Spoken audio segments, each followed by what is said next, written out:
Olá, tudo bem? Então vamos agora fazer um resumo do capítulo que estamos estudando. O capítulo 2 do Evangelho segundo o Espiritismo, Meu reino não é deste mundo. Então Jesus fala que esse reino não é desse mundo, porque ele não está ligado às paixões que nós estamos ligados na matéria, no rei, na coroa, aqueles que muitas vezes a gente até odeia.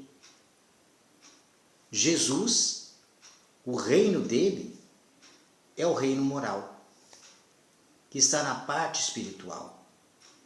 É que ele vive a lei de Deus na sua plenitude. Então é rei nessa condição moral e não o rei como a gente está acostumado. Esse é o seu reino. Então, quando Pilatos questiona, ele diz: tu diz que eu sou rei, mas eu vim aqui para dar meu testemunho. Ele veio mostrar as leis de Deus para nós, que aonde está o reino? Que está em nossa consciência. Com a pergunta do Livro dos Espíritos: onde está a lei? Na consciência. Então, na nossa consciência está todo o reino de Deus. Então, qual o testemunho que Jesus veio nos dar? O testemunho de Jesus é a vida futura. O que é a vida futura? Que a vida não termina aqui, com a morte do corpo físico. Ela continua. Muitos religiosos fazem missa de sétimo dia, outros pedem para os pastores encomendar a alma a Deus.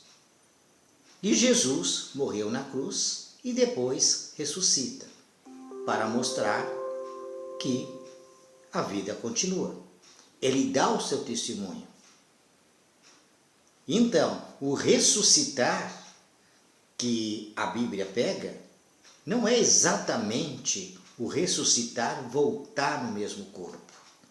O ressuscitar ali, como o judeu entendia a ressurreição, era ressurgir, como Paulo fala, ressurgir no corpo espiritual. Morre o corpo e ressurge-se no corpo espiritual. Que foi acontecer com Jesus.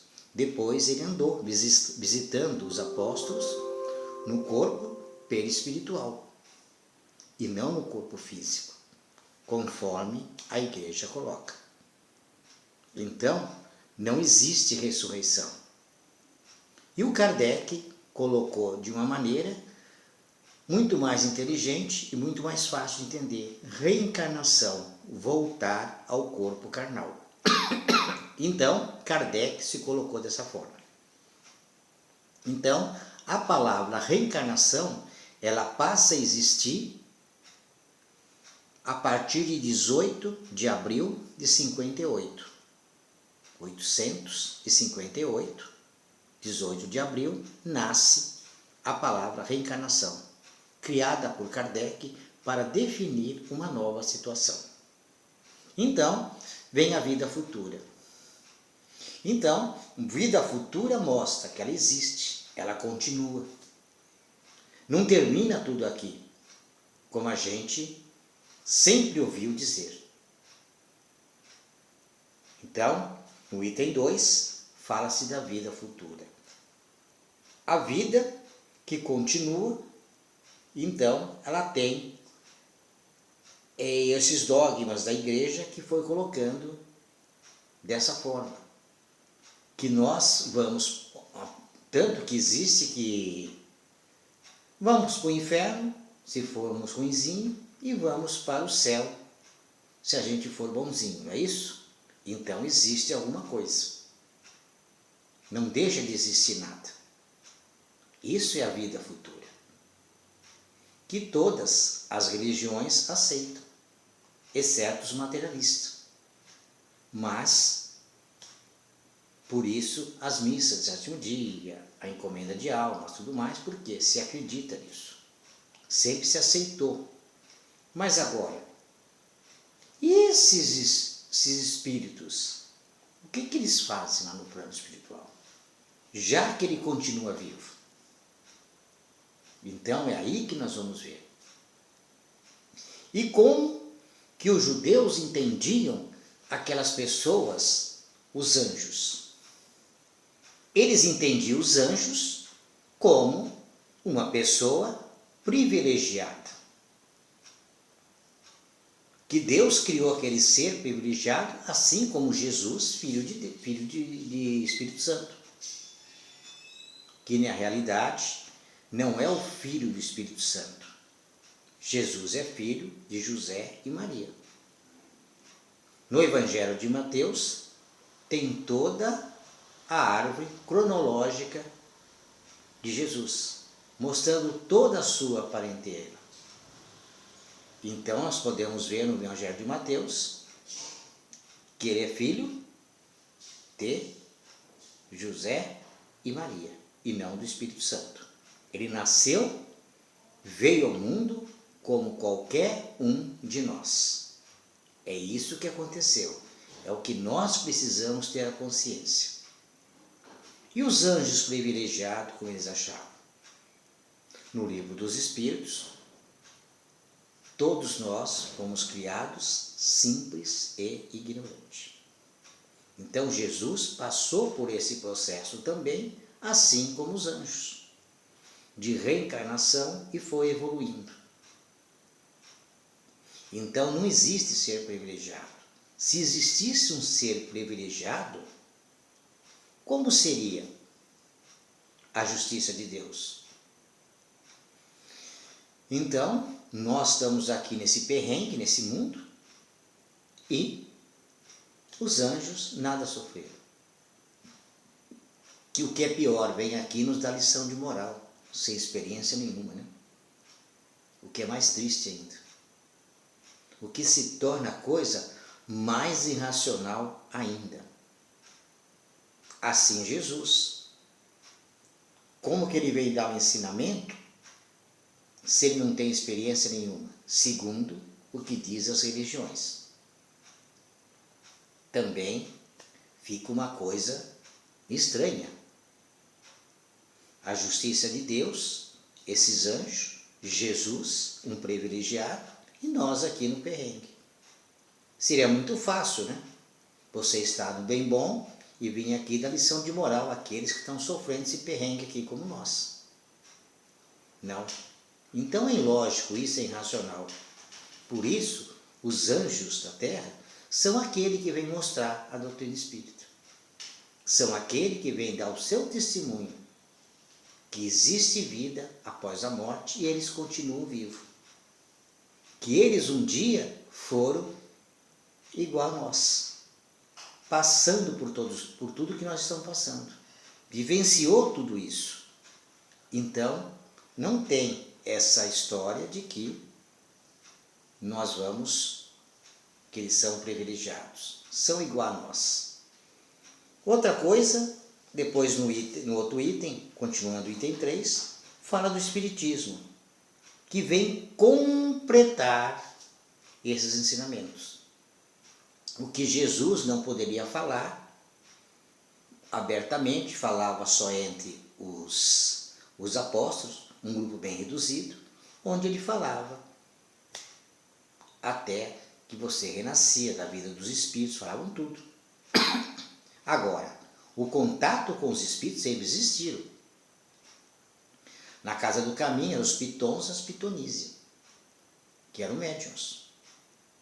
E a Casa do Caminho era uma casa espírita, como é a casa espírita hoje. Os magos, as feiticeiras, os bruxos eram médiuns. Os profetas eram médiuns.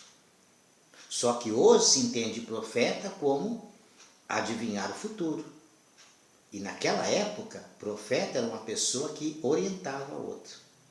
Estava o quê? Em contato com os espíritos superiores, e os espíritos, através dele, passavam orientação à humanidade, como os médiuns fazem hoje. certo? Então o Espiritismo veio mostrar que essas pessoas continuam vivas. E como que elas vivem? Muito semelhante ao que nós vivemos aqui. Como nós vimos no nosso lar, nas obras de André Luiz. Lá tem casa, tem moradia, tem governador, tudo praticamente que tem aqui. Não é porque a gente desencarna que a gente continua sendo outra pessoa. A gente não continua sendo outra pessoa. A gente continua sendo a mesma pessoa e até fazendo as mesmas coisas. Quando a gente não se desliga desse mundo, o que acontece conosco? A gente vai e volta para cá e fica aqui, peramulando no meio dos seres humanos e vivenciando o seu vício. Todos os vícios, as coisas que se vivem aqui na Terra. É isso que acontece com todos nós, quando a gente não tem esse conhecimento que nós estamos adquirindo nesse momento. Então, no item 4, fala-se da realeza de Jesus. Jesus é rei, mas é um rei moral, pela moral. Assim como foi Madre Teresa de Calcutá, que deixou o seu legado para o mundo, Francisco de Assis, Lutero, mais próximo a gente, o Chico Xavier. Todos nós lembramos dessas pessoas, pelo seu legado, pelo que eles deixaram, os ensinamentos que deixaram para nós, os seus exemplos. Então, o reino de Deus é nesse contexto, e não a coroa, como estamos acostumados aqui na monarquia, mas sim moral, que continua até nos nossos dias. Falando em Jesus, em Chico Xavier, falando em Francisco de Assis, Madre Teresa de Calcutá, Clara de Assis e tantos, Buda e tantos outros, que é uma referência para nós. Então fica, não é a importância da coroa. Temos até os atletas, os artistas, na mesma condição. Elvis Presley, rei do rock, não usava a coroa, mas o rock representa dessa forma. Como os Beatles, o John Lennon, o Pelé, tantos outros. E Jesus é o rei da condição moral, os ensinamentos que ele deixou e vivenciou, exemplificou entre nós. É esse que é o reinado de Jesus, e não como nós conhecemos. Então é esse reinado que nós temos que procurar, absolver em nós os ensinamentos para nós fazer parte do reino de Deus, que é o estado de consciência, um estado de espírito, e não as conquistas na vida material, porque esse tesouro a gente sabe que o ladrão rouba, mas aquele que a gente adquiriu através do conhecimento, esse é nosso, ninguém pega. Você vê que o tesouro era de Jesus, que ele foi morto e levou o tesouro contigo.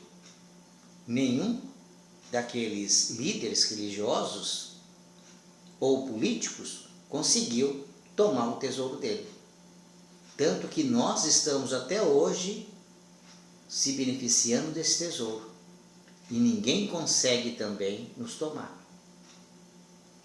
Porque é nosso. É dele.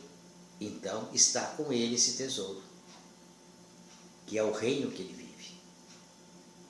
E que nós também estamos chegando, se aproximando a cada dia. Então, a gente vê como é a vida de Jesus. É esse reinado que ele tem. Que ele foi crucificado e levou com ele. E o que nós estamos adquirindo também nessa parte, nesse mesmo reino de Jesus, vai com a gente. O resto fica aqui.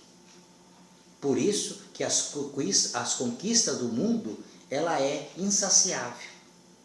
A gente sempre quer mais, porque não satisfaz.